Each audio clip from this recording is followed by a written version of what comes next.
Good evening, sisters and brothers. Thank you to Pastor Steve and the Focus team for your kind invitation to be with you this evening. My name is Graham Singh. I am an Anglican minister in the city of Montreal and also leader of a group of folks around Canada who are known as the Trinity Centres Foundation, together looking at the issues of the land of the church and how we look to the future. Amen. Well, whether you've been to theological college or not, you probably will understand a theme through the Bible of disorientation and orientation. If you have been to theological college, you'll notice one of the most, in a sense, first places to look when looking through the scriptures or looking through a hard time in the history of the church or in your own life, to ask yourself, to what extent have I been disoriented? To what extent have we been disoriented? And where are we in a journey of reorientation or new orientation going forward? I believe we are living through a period of successive disorientations. The Me Too movement is a disorientation we badly needed, and I believe we're still in. The Black Lives Matter movement is a disorientation we have badly needed. We are still in.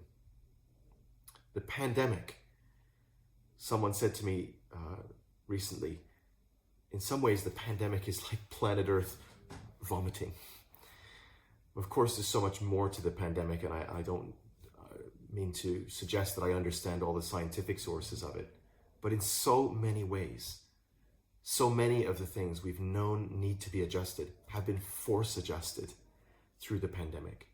With the great pain of human loss has also come a realization of our need to be more local, to stop moving around quite as much as we have, to value those close people, perhaps even just in the household with whom we've been confined. We are now in, and have been for some time, a deeper, much deeper disorientation stemming from what has happened to the colonizing act of the European Reformation spilling out 500 years ago, deciding that the church needed to get around the Catholic Church, begins spreading out and joining with a colonizing movement that said economically, let us leave Europe, come to the New World. This doctrine, very troubled doctrine of discovery, is something that many have been disoriented, especially our First Nation sisters and brothers who've been the victim of so much of this. But that disorientation has hit new depths, new breadths of wider society at this time.